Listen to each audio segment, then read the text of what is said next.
Assalamualaikum warahmatullahi wabarakatuh.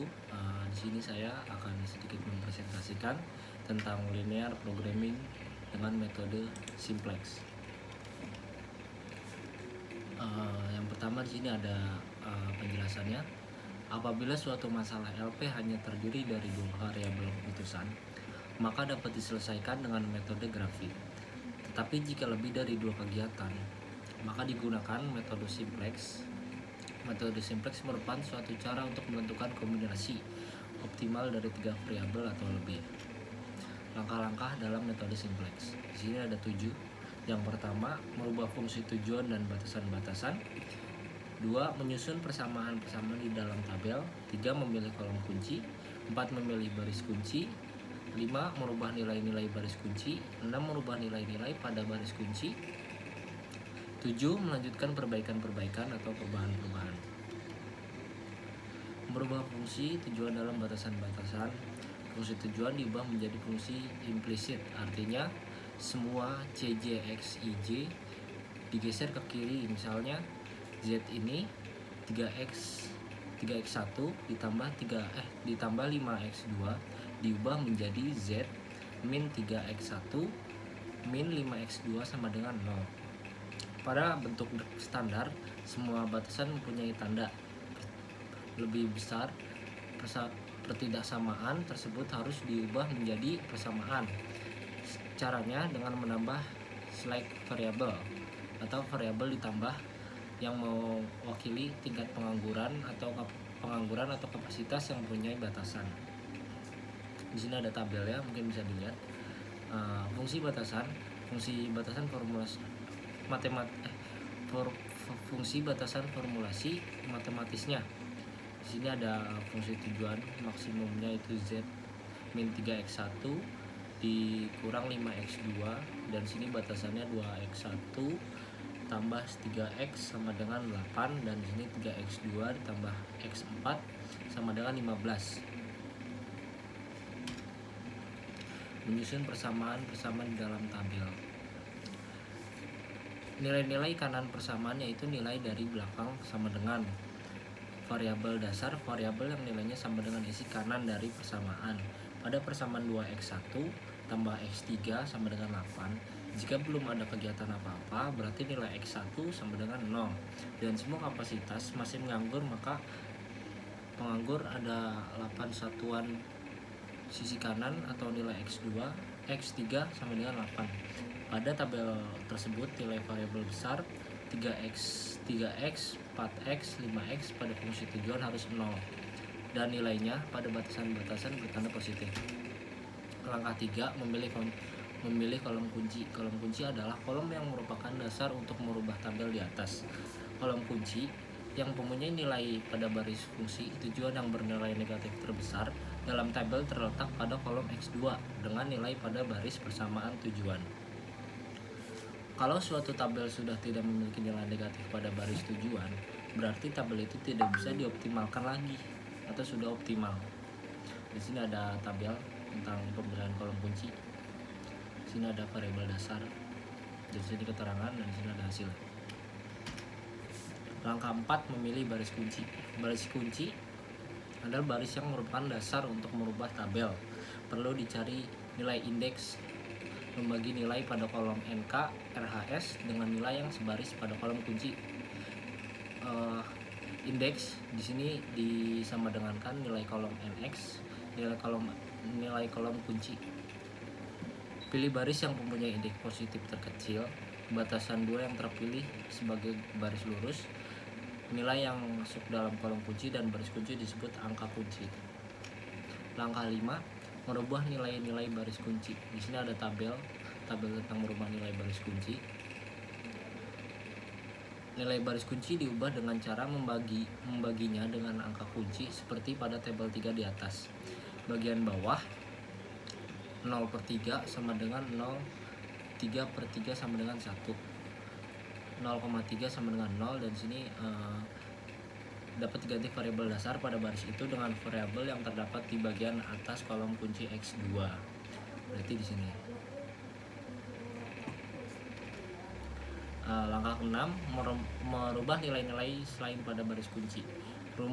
Di sini rumusnya itu baris baru sama dengan baris lama, terus dikurang koefisien pada kolom kunci x nilai baru atau baris kunci.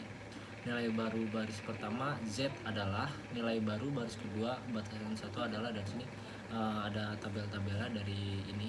Jadi yang untuk baris pertama ini yang ini, kedua ini yang ini, dan yang ketiga ini tabel ketiga. Nilai-nilai baru di atas digunakan untuk melengkapi isi tabel 3 bagian bawah sehingga hasilnya terlihat seperti tabel 4 berikut. Langkah terakhir, melanjutkan perbaikan atau perubahan-perubahan. Langkah-langkah perbaikan langkah 3 sampai 6 dilakukan untuk memperbaiki tabel. Perubahan baru berhenti setelah pada baris pertama atau fungsi tujuan tidak ada yang bernilai negatif. Sini ada tabel lagi. Dan sudah belum. Di sini masih ada lagi nilai baru baris lain kecuali baris kunci. Sini ada 2 tabel lagi. Jadi ini untuk baris pertamanya, dan bila dilihat dari baris pertama pada tabel di atas tidak ada lagi yang bernilai negatif, semuanya positif. Berarti tabel tidak dapat dioptimalkan lagi, sehingga hasil dari tabel tersebut sudah merupakan hasil optimal. Kesimpulannya, nilai X1 sama dengan sehingga L1 ini 1 lusin setiap hari, X2 sama dengan 5 sehingga 2 lusin sama dengan 5 lusin setiap hari, Z maksimum 27 seperempat setengah 27 setengah. Artinya laba yang akan diperoleh adalah 275.000 dalam sehari. Sini ada tabel 7-nya, tabel yang diperoleh dari tabel pertama sampai perubahan akhir. Mungkin itu dari saya, kurang lebihnya mohon maaf karena saya juga masih belajar. Assalamualaikum warahmatullahi wabarakatuh. Assalamualaikum warahmatullahi wabarakatuh. Di sini saya akan sedikit menjelaskan tentang linear programming dalam mode grafik. Recording in progress. Yang pertama kita mulai adalah metode grafik. Metode grafik adalah suatu teknis matematika yang dirancang untuk membantu manajer dalam merencanakan dan membuat keputusan dalam mengalokasikan sumber daya yang terbatas untuk mencapai tujuan perusahaan. Tujuan perusahaan pada umumnya adalah memaksimalkan keuntungan, namun karena terbatasnya sumber daya, mereka meminimalkan biaya. Jadi di sini linear programming memiliki 4 ciri khusus yang melekat, yaitu 1. Penyelesaian masalah mengarah pada pencapaian tujuan maksimasi atau minimasi. Yang kedua ada kendala. Ketiga ada beberapa alternatif penyelesaiannya, dan 4. Hubungan matematis bersifat linear. Secara teknis ada 5 syarat tambahan dari permasalahan linear programming yang harus diperhatikan, yang merupakan asumsi dasar, yaitu kepastian. Maksudnya adalah fungsi tujuan dan fungsi kendala sudah diketahui dengan pasti dan tidak berubah selama periode analisa. Yang kedua ada proportionality, yaitu adanya proporsionalitas dalam fungsi tujuan dan fungsi kendala. 3. Additivity atau penambahan, artinya aktivitas total sama dengan penjumlahan aktivitas individu. 4. Ada divisibility, maksudnya solusi tidak dapat merupakan bilangan integer, bilangan bulat, tetapi bisa juga berupa pecahan. 5. Non-negatif variabel tidak negatif, artinya bahwa semua nilai jawaban atau variabel tidak negatif. Dalam menyelesaikan permasalahan dengan menggunakan linear programming ada 2 pendekatan yang bisa digunakan, yaitu metode grafik dan metode simplex. Metode grafik hanya bisa digunakan untuk menyelesaikan permasalahan di mana variabel keputusan sama dengan 2, sedangkan metode simplex digunakan untuk menyelesaikan permasalahan di mana variabel keputusan 2 atau lebih. Jadi dalam bab 1 ini akan dibahas linear programming dengan metode grafik. Untuk fungsi tujuan baik maksimum maupun minimum, fungsi tujuan maksimum akan diuraikan pada topik 1, sedang fungsi tujuan minimum akan diuraikan pada topik 2. Dengan mempelajari modul ini dengan baik dan benar, diharapkan Anda memahami penganalisaan linear programming dengan metode grafik. Setelah mempelajari modul ini, diharapkan Anda dapat 1. Mengenal linear programming sebagai alat pengambilan keputusan. 2. Merumuskan permasalahan operasi dalam bentuk linear programming. 3. Menyelesaikan permasalahan linear programming dengan grafik matematik. Dan 4. Memahami permasalahan feasibility, onboardedness, alternatif, optima dengan redundancy. Dan sini ada formulasi permasalahan. Metode grafik hanya bisa digunakan untuk menyelesaikan masalah di mana hanya terdapat 2 variabel keputusan untuk menyelesaikan permasalahan tersebut. Langkah pertama yang harus dilakukan adalah memformulasikan permasalahan yang ada di dalam bentuk linear programming. Langkah-langkah dalam formulasi permasalahan adalah 1. Pemahami secara menyeluruh permasalahan manajerial yang dihadapi. 2. Identifikasi tujuan dan kendalanya. Yang kedua, definisikan variabel keputusan. Dan ketiga, gunakan variabel keputusan untuk merumuskan fungsi tujuan dan fungsi kendala secara sistematis.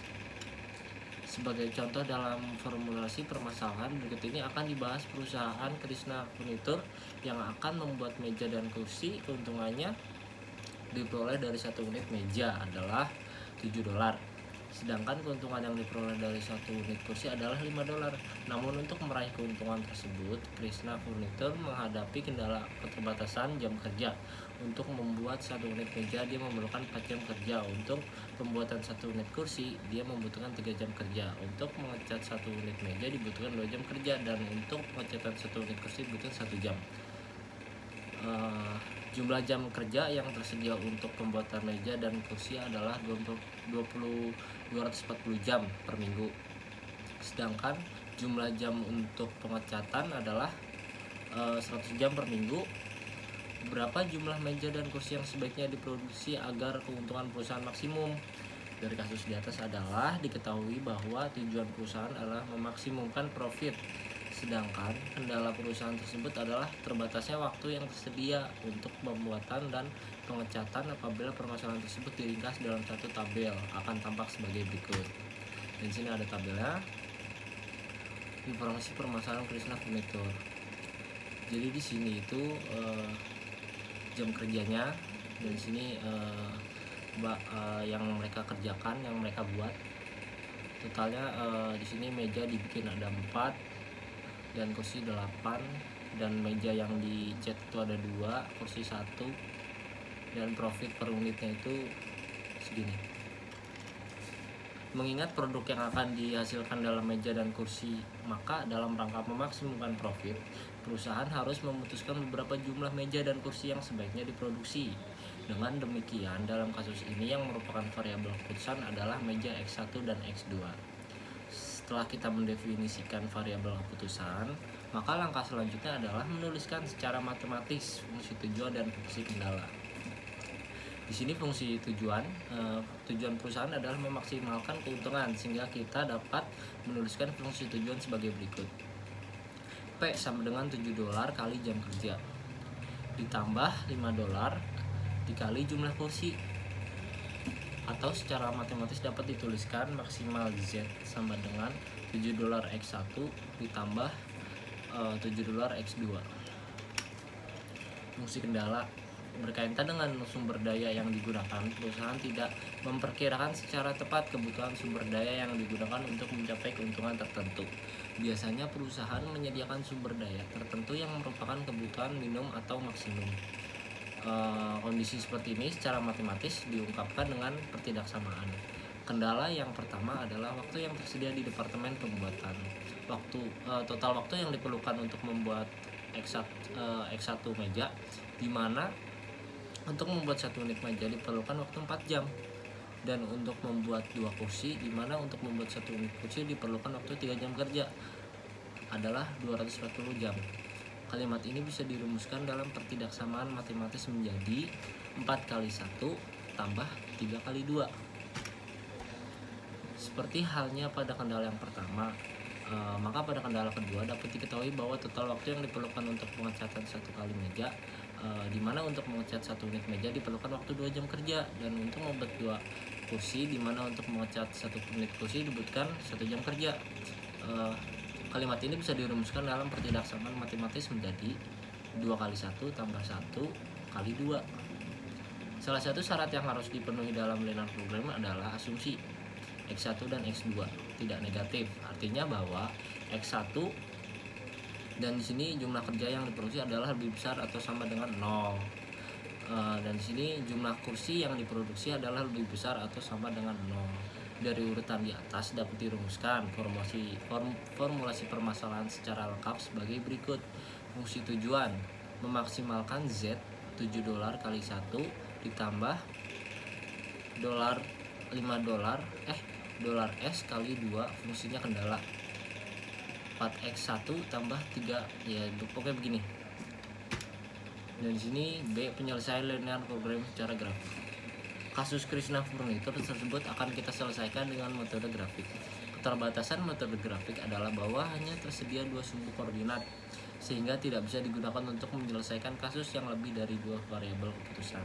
Langkah pertama adalah menyelesaikan dengan metode grafik, menggambarkan fungsi kendala. Untuk menggambarkan kendala pertama secara grafik, kita harus merubah tanda pertidaksamaan menjadi tanda persamaan seperti berikut. 4x1 ditambah 3 kali 2, 3x2 sama dengan 240. Kendala ini akan memotong salah satu atau kedua sumbu. Sebagai halnya yang sudah kita pelajari dalam aljabar, bahwa untuk menggambarkan fungsi linear tidak merupakan garis lurus, maka kita akan mencari titik potong garis tersebut dengan 2 sumbu. Satu garis akan memotong salah satu sumbu apabila nilai variabel yang lain sama dengan 0. Dengan demikian, kendala pertama akan memotong X1 pada X2 sama dengan 0. Demikian juga kendala ini akan memotong X2 pada saat X1 sama dengan 0. Kendala 1, dan di sini ada 4x1 tambah 3x2 sama dengan 240. Pemotongan sumbu ini X1 pada saat X2 sama dengan 0, dan di sini 240. Di sini ada hitung-hitungannya. Memotong sumbu X pada ini ya mungkin bisa dilihat saja. Untuk menentukan solusi yang optimal ada 2 cara yang bisa digunakan, yaitu dengan profit ISO INC dan 2 dengan titik sudut corner point.